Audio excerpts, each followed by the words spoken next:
திருவாரூர் மாவட்டம் நன்னிலம் சட்டமன்ற தொகுதி அதிமுக வேட்பாளர் ஆர் காமராஜ் வண்டாம்பாலை மற்றும் நீலக்குடி உள்ளிட்ட பகுதிகளில் தீவிர வாக்கு சேகரிப்பில் ஈடுபட்டார். வழிநெடுக்கிலும் பட்டாசு வெடித்தும் மலர் தூவியும் அவருக்கு உற்சாக வரவேற்பு அளிக்கப்பட்டது. பிரச்சாரத்தின் போது பேசிய அவர் 1947க்கு பிறகு கல்லூரியே இல்லாத நன்னிலம் தொகுதியில் அதிமுக ஆட்சியில் 3 கல்லூரிகளை கொண்டு வந்துள்ளோம் என பெருமிதம் தெரிவித்தார்.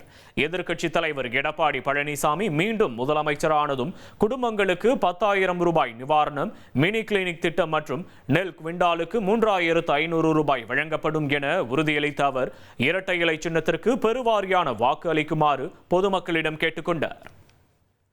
அதுக்கு முன்னால் 1947 சோதனைகளுக்கு பின்னால் கல்லூரியே இல்லாதவர்களுடைய தொகுதி 3 கல்லூரிகளோடு இன்றைக்கு சாதாரண வீட்டு ஏழை எளிய தாழ்த்தப்பட்ட பிற்படுத்தப்பட்ட மிகவும் பிற்படுத்தப்பட்ட பிள்ளைகள் பெண்கள் படித்துக் கொண்டிருக்கிறார்கள். வளர்ச்சிக்காக நிறைவேற்றிய சட்டமன்ற உறுப்பினராக இருந்திருக்கிறோம். அந்த தகுதியோடு மீண்டும் பெரும்போடுக்கு வருகின்றிருக்கிறேன். எனக்கு வாக்களியுங்கள், அத்தனை வாக்களை எனக்கு தாருங்கள். உரிமையோடு உங்களை கேட்கிறேன். நம்முடைய ஆட்சி அமைய போது உறுதி. இனி செல்லும் இடமெல்லாம் செய்தி. தந்தி டிவியின் வாட்ஸ்அப் சேனலை ஃபாலோ பண்ணினா செல்ல இருக்கும் இடமெல்லாம் செய்தி. இதோ QR கோட் இப்பவே ஸ்கேன் பண்ணுங்க, ஃபாலோ பண்ணுங்க.